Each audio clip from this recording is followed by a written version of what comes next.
صلاۃ التوبہ کے حوالے سے تو جس طرح ہم نے سیدنا ابو بکر صدیق رضی اللہ تعالیٰ عنہ سے مروی یہ روایت پیش کی، امام ابو داؤد نے جسے نقل کیا ہے، حدیث سے یہ بات ثابت ہوگی کہ توبہ کی جو نماز ہے اس کی 2 رکعت ہیں۔ ایک جگہ مسند احمد میں راوی نے شک کا اظہار کیا کہ حضور نے 2 رکعت یا پھر 4 رکعت توبہ کی جو بتلائی ہیں، لیکن حدیث سے یہ بات ثابت ہوگی کہ 2 رکعت ہیں صلاۃ التوبہ کی۔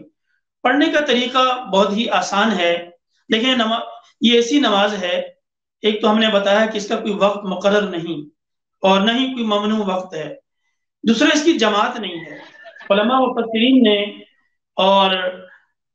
صوفیاء اکرام نے اس حوالے سے توبہ کے حوالے سے چونکہ بہت زیادہ اس کی اہمیت کو اجاگر کیا ہے، لکھا ہے کہ توبہ کی نماز کو خلوت میں ادا کیا جائے، تنہائی میں پڑھا جائے، اور سب سے اچھا وقت اس کے لیے یہ ہے کہ انسان بالکل تنہا ہو، اکیلا ہو، کیونکہ جماعت اس کی ہے نہیں ہے، نفل نماز ہے، تو تنہائی میں اللہ تعالیٰ کے سامنے کھڑا ہو کر 2 رکعت نماز اس خشوع اور خضوع کے ساتھ پڑھے، گویا کہ وہ اس ارادے کے ساتھ کھڑا ہے کہ جب تک معافی کا اعلان نہیں ہو جاتا اس نے یہاں سے ہٹنا نہیں ہے۔ فرمایا خشوع اور خضوع کے ساتھ جب وہ کھڑا ہو کر اللہ رب العالمین سے مدد طلب کرے گا، بعض علماء کرام نے اس میں یہ بھی لکھا ہے کہ ہم درود سے پہلے، درود کے بعد جب نماز پڑھتے ہیں، نماز میں اتحیات میں بیٹھتے ہیں تو دعائیں پڑھتے ہیں۔ فرمایا جتنی قرآنی دعائیں یاد ہیں، جتنی احادیث سے مروی ثابت شدہ دعائیں جو ہیں وہ یاد ہیں، وہ ساری کی ساری دعائیں مانگیں، ساری کی ساری دعائیں پڑھیں، تاکہ انسان کے اندر استحضار کی کیفیت پیدا ہو، تاکہ جو خوف ہے، اللہ تعالیٰ کا خوف، اللہ کا ڈر، جو مطلوب اور مقصود ہے توبہ کے اندر، اس کی کیفیت کا اظہار ہو، تو انسان 2 رکعت نماز پڑھ کر پھر اللہ رب العالمین سے مانگے۔ قرآن مجید کے اندر اللہ تعالیٰ نے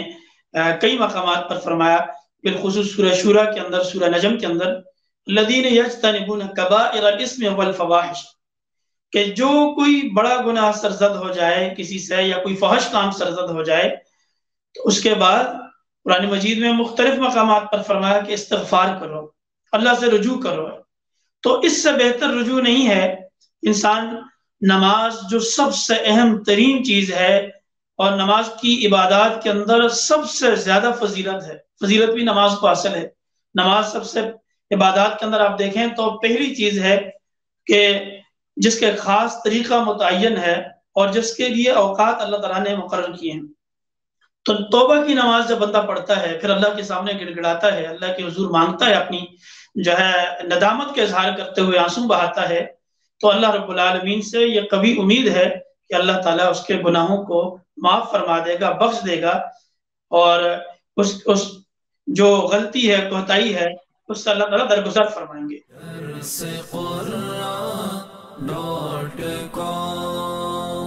www.darsequran.com